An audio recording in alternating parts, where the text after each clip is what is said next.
The ability to communicate is an ability often taken for granted, easily overlooked in the happenings of mundane day-to-day life. But for the 360 million people worldwide battling debilitating hearing impairments, this is an issue most insurance companies overlook and undersubsidize. Even for patients who do have insurance, they are underinsured for hearing and speech services, thus meaning nonprofit companies providing those services receive 50% or less of their invoiced services. In addition to those who are hearing impaired, 7.5 million people in the United States who have difficulty speaking, whether that deals with pitch, loudness, quality, or any variety of speech impediment and/or language disorders such as aphasia, the inability to formulate language due to damage to specific brain regions, are told speech and language therapy is a covered benefit by their insurance provider, but when filing claims, are in actuality denied coverage.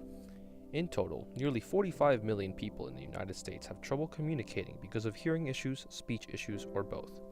And sadly, most major insurance companies hand off those life-altering medical conditions to third-party administrators who make the work of treatment centers, speech-language pathologists, and audiologists much harder, in a world unaware of the severity of those unseen conditions.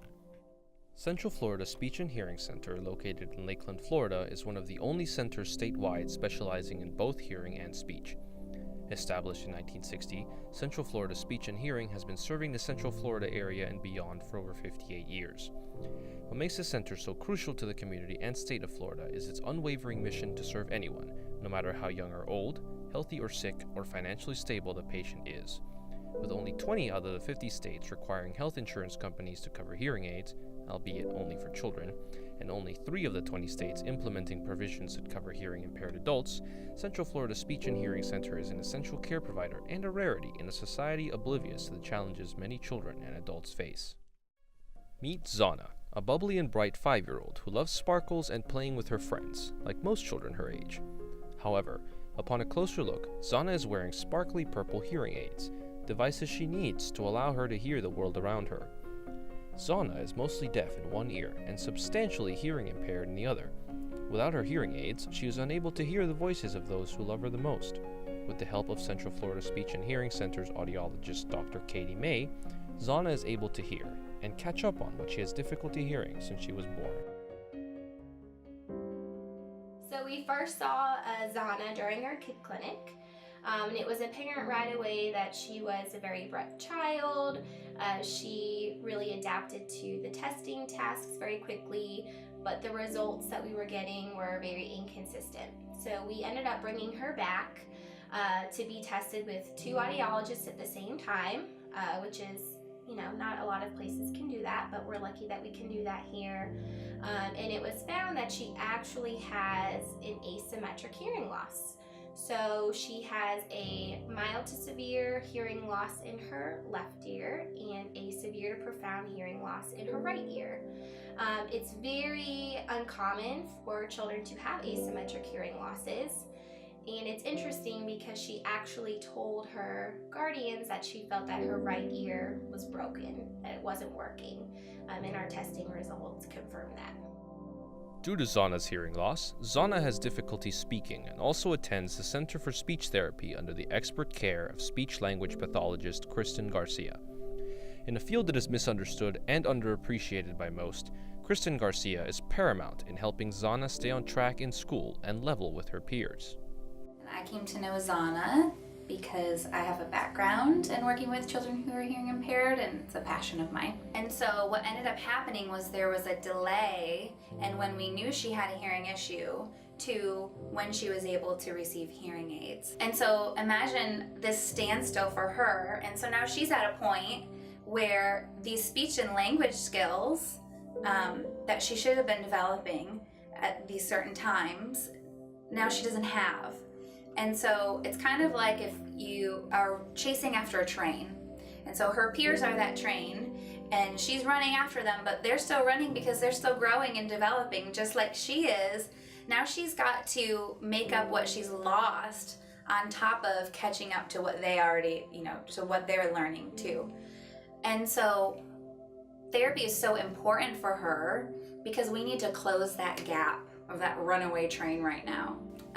So some of the skills that she's working on are things that we would expect children with hearing loss to be missing out on. For example, S is a very soft sound, but S has a lot of meaning in our language. So S's are used so frequently when we speak. They are indicative of plural endings. They're indicative of possessive marker. So Zana's had missed hearing the S sound for so long that she's not using it as frequently as she should be. So we see a lot of the skills that she's missing. Often we see other hearing impaired children have difficulty with those skills.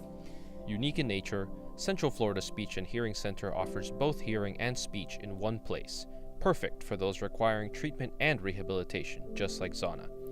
Peggy Floyd, Zana's guardian, speaks on the kind nature of the center as well as the importance of their work. And due to the nature of Zana's case, she has been chosen as the center's Child of the Year, dedicating the center's 2 annual fundraising events in her honor, as well as showcasing her story. And from the moment we started with Central Florida Speech and Hearing, there was a connection.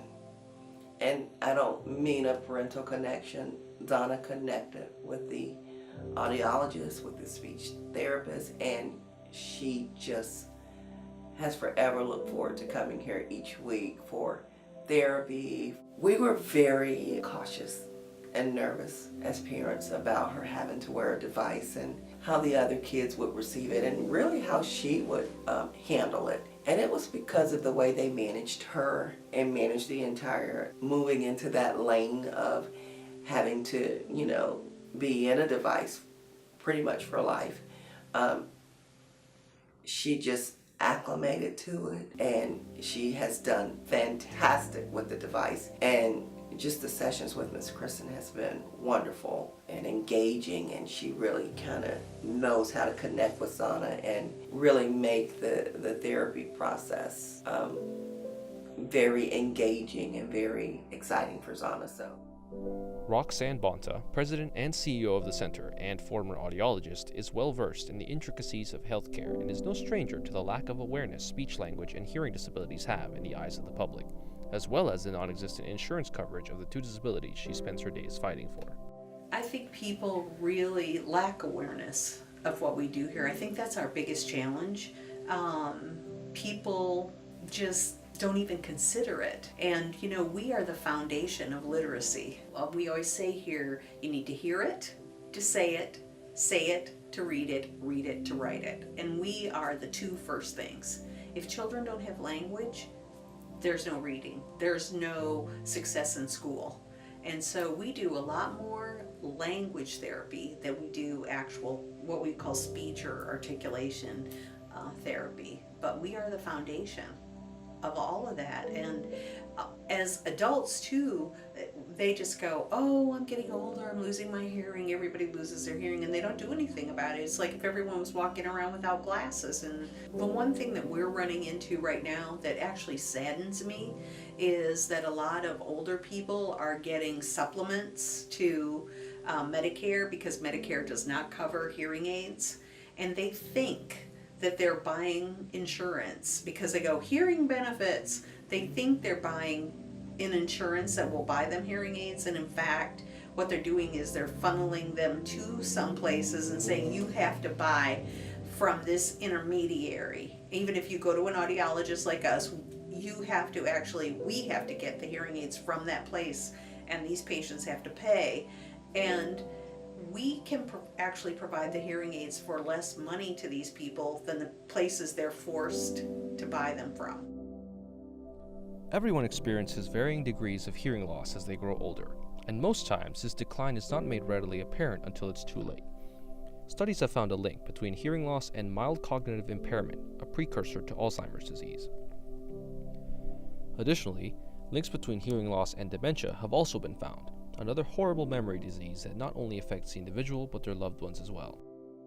With very few insurance companies covering hearing exams, patients are less likely to get checked for hearing loss, and as a result, less likely to obtain critical early identification and treatment. In addition to the importance of insurance companies recognizing hearing loss, speech-language therapy is of equal importance, and not only for children who have stutters, lisps, or any variety of speech impediments, but for those who have experienced strokes or afflicted with Parkinson's disease. While hearing is underfunded, Speech and language therapy are not even on insurance companies' radars. In the increasingly digital age we live in, the instances in our day-to-day life in which we would converse face-to-face are bypassed with a few taps of a button. For any change to occur in the healthcare hierarchy and the stigma surrounding those who have speech and hearing impairments, those who can voice their concerns and those who can listen must acknowledge the silent disabilities affecting more than 360 million people worldwide, and soon, before the humanity behind communication is forgotten.